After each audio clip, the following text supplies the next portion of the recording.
Handsome guy మనతో పాటు ఉన్నారు శివరామ్ గారు. ఒక్కసారి తన ద్వారా బీవైఎన్ గురించి మరిన్ని విశేషాలు తెలుసుకుందాం. అదే విధంగా తను ఏ సర్వీస్‌లో ఉన్నారో కూడా తెలుసుకుందాం. హాయ్ అండి. హాయ్. సో బీవైఎన్ మీటింగ్ ఎలా అనిపించింది? ఎక్సలెంట్ జరిగింది. సూపర్బ్‌గా ఉంది. కృష్ణ గారి కష్టం కనిపించింది మాకు. సో నాకు తెలుసు మీ గురించి, అంటే ప్రీవియస్ చాలా నెట్వర్కింగ్‌లో కూడా మీరు యెస్. అటెండ్ అవుతూ ఉంటారు. యెస్. సో వాటికి దీనికి ఏమైనా డిఫరెన్స్ అనిపించిందా? చాలా అది కార్పొరేట్ లెవెల్‌లో చేశారు కృష్ణ గారు.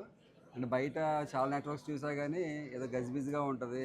చాలామంది వస్తూ ఉంటారు. ఎందుకు వస్తారో తెలీదు. వచ్చి రాగానే నెట్వర్కింగ్ స్టార్ట్ చేస్తారు ఆళ్ళు. యాక్చువల్‌గా మీటింగ్ టైమ్ ఉంటది. ఒక ఎజెండా ఉంటది. దాని ప్రకారం వెళ్ళకుండా వాళ్ళు రాగానే వాళ్ళ గురించి వాళ్ళు చెప్పేసుకుంటూ ఉంటారు. ఎక్స్‌చేంజ్ చేసుకుంటూ ఉంటారు. ఒక సిస్టమేటిక్‌గా ఉండరు. ఇది చాలా సిస్టమేటిక్‌గా జరుగుతుంది. బీఓఎన్ అనేది. నా కృష్ణ గారు నాకు మంచి స్నేహితుడు. బేసిక్‌గా రీసెంట్‌గా స్టార్ట్ చేసినా కానీ ఆయన కష్టం నాకు తెలుసు.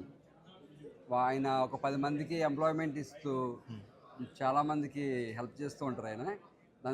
దానికోసం నాకు బాగా నచ్చుతారు ఆయన. తను ఈసారి పాలిసీస్ కూడా అనౌన్స్ చేశారు కదా! యాహ్! నీకెలా అనిపించింది? చాలా బాగున్నాయి. నేను ఆయన చెప్పిన తర్వాత కూడా కొన్ని కరెక్షన్స్ చెప్పాను.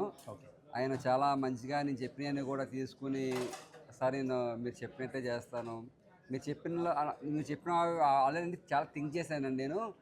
దాని ప్రకారమే మొత్తం మీలాంటి ఫ్రెండ్స్‌ని చాలామందిని అడిగిన తర్వాతే నేను ఇది ఫైనల్ చేసుకున్నాను. ఈ టర్మ్స్ అండ్ కండిషన్స్ అన్నీ కూడాని. మీరు చెప్పినవి కూడా నేను తీసుకుంటానని చెప్పేసి, నేను చెప్పిన 10 విషయాల్లో ఆయన సుమారు 8 తీసుకున్నారాయన. ఓహ్! నైస్.